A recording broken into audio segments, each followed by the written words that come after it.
Claire Whitmore was the kind of woman you noticed without realizing why. Not for her voice, it was soft. Not for her fashion, it was modest. But for the way she seemed to exist on the edges of every room. Polite, beautiful, and deeply absent. At 25, Claire had been married to Nathan Whitmore for 5 years. He was a third-generation contractor, the kind of man who built houses with his hands and avoided emotions like exposed wires. He wasn't cruel. He wasn't abusive. He just wasn't there. Their days ran like clockwork. Nathan left the house before sunrise and returned just before dinner, his hands covered in dust and paint. They ate in silence. He talked about roofing materials and engine parts. Claire nodded, smiled, refilled his sweet tea. She had dreams once. She wanted to teach literature, travel to Greece, write a novel about Southern women who felt too much. But dreams don't pay bills, and Nathan never understood why she needed more when he already provided everything. So Claire stopped dreaming. She cooked, cleaned, volunteered at church, and slowly she started to disappear. Not physically, but emotionally. Her loneliness wasn't dramatic. It was subtle. It wore pastel cardigans.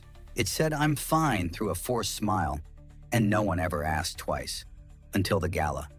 October 2019, a charity event to raise funds for historical preservation.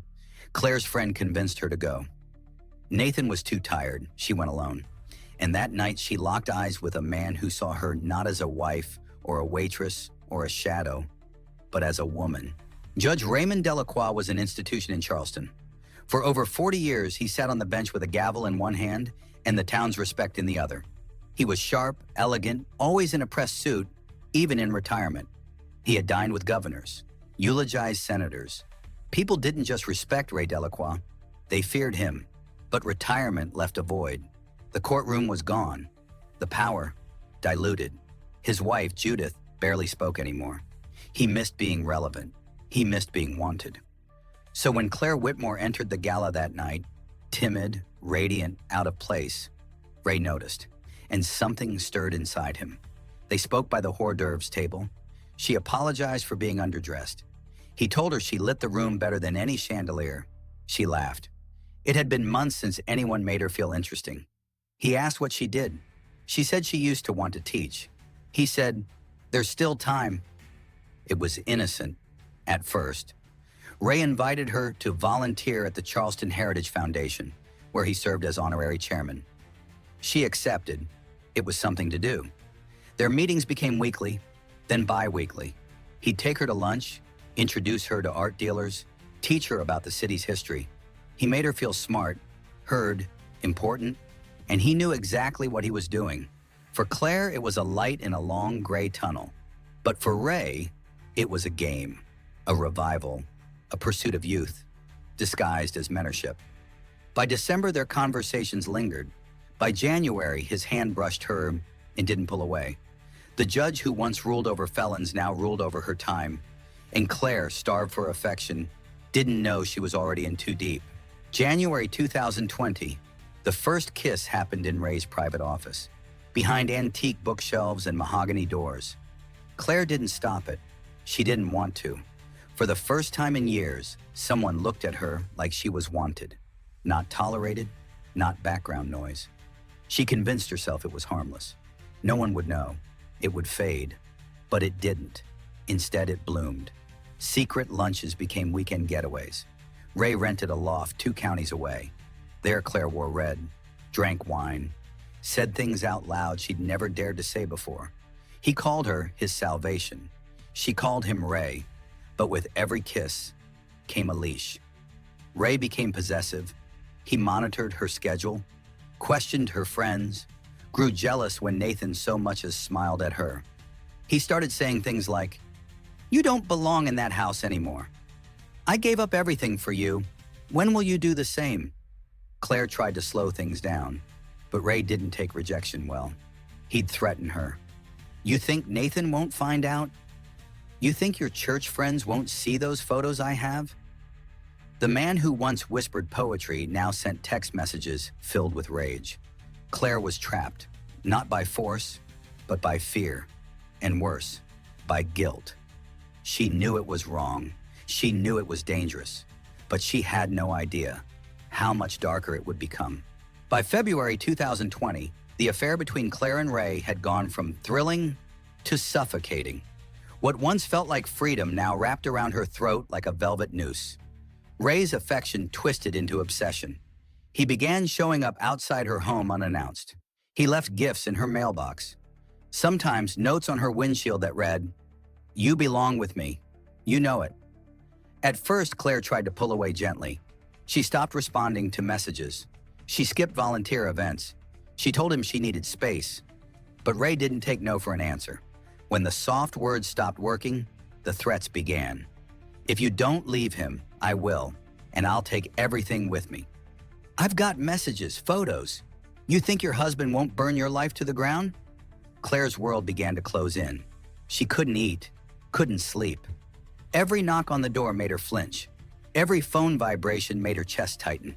She told no one, not even her sister, not her church friends, not Nathan. Because how do you tell someone that you're being blackmailed by a man you willingly kissed? Ray had power. He knew the police, the judges, the press. And Claire? She was just the housewife, the invisible girl in pastel sweaters. Until now. By March, she wasn't just afraid of being caught. She was afraid of being destroyed. The final meeting happened on March 17th, 2020. A Tuesday, a quiet afternoon, a storm gathering on the horizon, both outside and inside Claire. Ray had demanded they meet. He texted, "Come to the loft. We need to talk. No more games." Claire didn't want to go, but she also didn't want him showing up at her front porch again. So she did what many victims do. She complied, hoping that compliance would keep her safe. She walked in, already tense. Ray was pacing, sweating, a whiskey glass half full in his hand. His voice was calm at first, but when Claire said, "I can't do this anymore," everything snapped. He slammed the glass down, accused her of betrayal, of using him, of making him look like a fool. He cornered her, grabbed her wrist. She cried, told him to stop. But Ray wasn't listening. He was unraveling. When he reached for her phone, trying to delete messages, Claire panicked. Her eyes locked onto the fireplace poker. It was instinct, fear. She grabbed it, swung. Once, twice. Blood, breath, silence. Ray collapsed. Claire froze. She stared at his body, heart pounding, tears flooding her eyes, her mind screaming, "What have I done?" The man she once thought could save her now lay dead at her feet, and no matter how it happened, it would never look like self-defense. Claire ran. She left the poker. She left the loft. She left Ray bleeding on that Persian rug and drove home in total silence. She deleted messages, washed her hands 3 times, burned the dress she wore in the fire pit. The next morning, news broke. Retired Judge Raymond Delacroix found dead in private residence. The police initially suspected a break-in. No forced entry, no signs of robbery, but something felt wrong. It didn't take long before investigators found text messages, emails, surveillance footage showing Claire entering the building that day. And Ray's phone? It hadn't been locked. Inside, hundreds of texts between him and Claire, photos, voice recordings, threats from him, pleading messages from her. By March 24th, detectives knocked on Claire's door. She answered in silence. Didn't ask why they came. She already knew. At the station, she broke down, not with denial, but with exhaustion. She told them everything. The affair, the pressure, the threats, the fear, the final swing. And then she asked one question. "Do you think anyone will believe me?" The detective didn't answer. Because in cases like this, truth is never clean. Injustice? Well, sometimes it's just another word for who tells the story first. When the news of Judge Raymond Delacroix's death broke, Charleston was stunned. This wasn't just another local tragedy. This was the Raymond Delacroix, man of the law, pillar of justice, friend of the governor. To many, he was untouchable. To others, he was dangerous in ways no one dared admit. Until now. As police sifted through the crime scene, something didn't sit right. There were no signs of forced entry, No valuables missing, but the living room told a different story. Glass shattered, blood spatter angled across the fireplace, the poker still slick with dried red. It looked personal. Detectives turned to digital records, and there it was. A storm of text messages between Ray and Claire Whitmore. Some affectionate, some volatile, some downright disturbing. In one, Ray had written, "If I can't have you, Claire, no one will. I'll ruin you." In another, Claire begged him to stop coming to her house, threatened to block him, feared what he might do. By March 26th, Claire's name was the lead whisper in every corridor of the department. Detectives interviewed Nathan. He was shocked, angry, confused. He hadn't known a thing. "I thought she was just bored," he admitted. "I didn't think she was scared." Security footage showed Claire entering the loft on the day of the murder. Her fingerprints were on the doorknob. Blood droplets matched her shoes. The evidence was damning, except for one thing: intent. Was it murder, or was it panic? As the media caught wind of the affair, public opinion fractured. Some called her a manipulator, a homewrecker. Others called her a survivor. One headline read, "Southern Belle or Silent Killer." But beneath the headlines was a woman unraveling. And the city she once walked through unnoticed now looked at her like a ghost. Claire's trial began in August 2020. COVID restrictions meant fewer people in the room, but the world was still watching, glued to screens, addicted to drama. Prosecutors painted her as an opportunist. They said she seduced an aging judge for money, gifts, influence, that when he threatened to cut her off or expose her, she killed him in cold blood. They replayed audio clips of her calling him Ray, giggling, showed receipts for wine, for lingerie. They called her calculated, dangerous. But Claire's defense, it hit harder. Her lawyer, Eliza Stone, told the jury a different story of a woman trapped in a relationship built on coercion and power imbalance, of a young wife, emotionally starved, pulled into a web by a man 45 years her senior, who knew exactly how to manipulate silence. They presented evidence of Ray's obsession, unwanted visits, aggressive texts, a private investigator report confirming Ray had followed her twice. The prosecution pushed back, calling it regret turned to rage. But then came the bombshell, a voice recording Claire had made just weeks before the murder. She'd been documenting his behavior under advice from a friend. In it, Ray said, "I've taken down tougher people than you. You think I won't take you down too?" The courtroom went quiet. Even the judge shifted in his seat. When Claire took the stand, her voice cracked. She wasn't rehearsed. She wasn't polished. She was just human, broken, tired, terrified. "I didn't go there to hurt him," she said. "I just wanted it to stop." The jury deliberated for 3 days, and when they returned, not guilty of murder, guilty of involuntary manslaughter, Claire would serve 7 years, not as a murderer, but as a woman who struck back and couldn't undo the blow. Claire Whitmore entered prison on September 2nd, 2020. She was 26 years old. The world outside moved on. The headlines faded.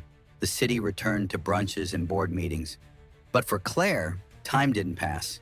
It pressed. Inside, she kept to herself. She declined interviews. She stopped writing letters home. Nathan filed for divorce. Her church removed her from the bulletin, and her sister, once her best friend, stopped returning calls. For the first year, Claire cried every night. But by the second, she started writing, not for publication, not for redemption, just to make sense of what had happened. She didn't call herself a victim, didn't call herself a killer either.